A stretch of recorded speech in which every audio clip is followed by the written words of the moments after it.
black mail-order bride rejected for her color, until a millionaire farmer saw her as his perfect match. Her journey began on an overcast afternoon when she stepped off the steamship's gangplank, clutching a single battered suitcase and an envelope of hope. She had left everything she knew behind, the narrow alleyways of her hometown, the familiar lull of her mother's lullabies, and the cautious smiles of neighbors who only whispered kindness behind closed doors. In this new land, she carried an aspiration as fragile as the porcelain teacup in her suitcase. That love could bloom despite prejudice, that dreams could flourish beyond borders. She had signed her name on a contract that promised marriage to a stranger, a foreign gentleman who would offer her refuge and security. She imagined a life in a cottage with a flower garden and laughter dancing through every room. But on the day her name was called, she found herself surrounded not by hopeful suitors, but by dismissive glances and curt refusals. Too dark, they hissed, turning away without apology. Their rejection cut deeper than any blade. Each whispered, insult echoing louder than words of affection ever could. Clutching her suitcase tighter, she wandered into the crowded marketplace where merchants hawked bolts of fabric and baskets of berries. The scent of cinnamon and wood smoke filled the air, an almost comforting reminder that somewhere beneath the judgment she still belonged. She collapsed on a bench beneath a crooked elm tree, eyes brimming with tears, and wondered if her journey had been a mistake. Just as despair threatened to swallow her, she noticed a tall man striding through the throng. His boots were scuffed with mud from the fields. His coat bore the faint imprint of hay and earth. He paused when he saw her, concern softening the lines of his weathered face. Without a word, he offered his handkerchief and a gentle nod. Surprised by his kindness, she accepted it and dabbed at her cheeks, marveling at the genuine warmth in his eyes. He introduced himself as Abram Turner, a farmer who had built his fortune through patient toil and unwavering faith. He spoke of the soil's promise, of seasons that taught patience, and of seeds that promised new beginnings. As she listened, her heart so accustomed to rejection felt a flicker of hope.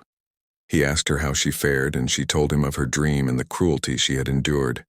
He frowned and promised that under his roof, no one would judge her by the color of her skin. In the weeks that followed, she found herself waking to roosters crowing and sunlight spilling through lace curtains. Abram's farm stretched across rolling hills, a sea of golden wheat swaying with each breeze. He showed her the barn where horses nickered softly, the orchard heavy with apples, and the vegetable gardens thriving under her tender care. Together, they harvested potatoes at dawn and repaired fences by twilight. Each shared chore stitched them closer, like threads weaving a tapestry of understanding. When she faltered, worn by sun and sweat, Abram lifted her chin and reminded her that beauty lay not in appearance but in perseverance. He taught her to ride the mare named Stella, whose coat glistened like silver in the sun, and she discovered strength she never knew she possessed. Under his patient tutelage, she learned the rhythm of the farm, the pulse of planting, the lullaby of rain, the solemn pride of a harvest gathered. As summer ripened into autumn, their friendship blossomed into a quiet love. Abram admired how she coaxed life from the earth, nurturing seedlings until they blossomed into life. She saw how he tended to every creature with gentle regard, from the hens who laid eggs in neat rows to the stray dogs who found solace by the barn door. In his gaze she found acceptance, a reflection of herself unmarred by prejudice. Yet despite their growing bond, she feared the world's judgments. Neighbors whispered behind her back, and traveling kin who visited the farm could not conceal their surprise at her presence. She overheard them question Abram's choices, sneering that a man of his standing risked reproach by marrying a woman of her complexion. Their words weighed heavy on her heart, stirring a doubt she struggled to quell.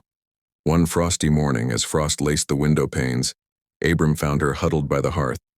He reached for her hand and led her outside, where the first snowflakes drifted like shy blossoms.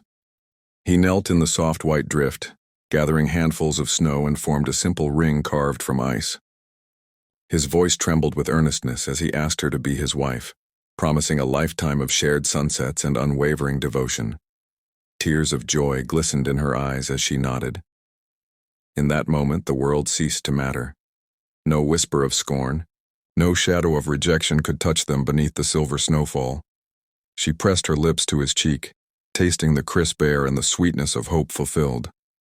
Their wedding was held in the heart of the harvest barn, the walls hung with sheaves of wheat and strings of fairy lights that flickered like captured fireflies. Abram's friends and family gathered, some offering hesitant smiles, others bursting with genuine celebration. She walked down the aisle in a gown spun from ivory lace, her hand resting on the arm of the man who saw her as perfect. In her vows, she spoke of trials and tears, of a journey that tested her faith. In his vows, he promised protection and honor, declaring that love transcended skin and birthplace. When they sealed their promises with a kiss, the barn erupted in applause, the sound echoing like thunder in her chest. Life on the farm unfolded, in harmony. She tended the kitchen garden, cultivating herbs that perfumed the morning air. He taught local children to plant seeds and read the skies, instilling in them wonder for seasons. Together they hosted harvest festivals, inviting neighbors to share in the bounty. Over time, suspicion faded, replaced by admiration for the couple's generosity and resilience.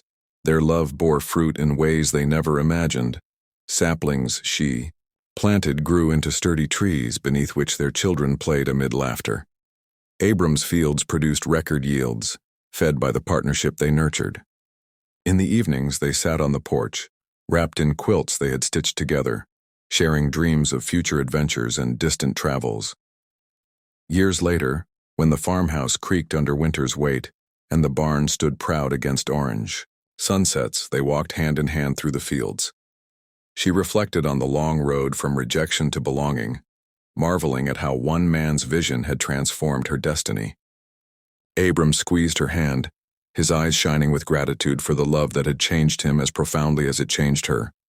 Under a sky painted with dusk, they stood in silence, witnessing the harvest moon rise like a silent guardian.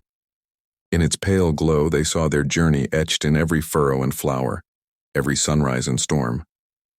In each other they found home, a place where color meant nothing and love meant everything. And so their story became a testament to the power of seeing beyond surface, to the hope that thrives when compassion leads the way. A tale whispered by the wind through the wheat, carried in the scent of summer rain, and etched in the hearts of all who dared to dream that love, like the land itself, knows no boundaries.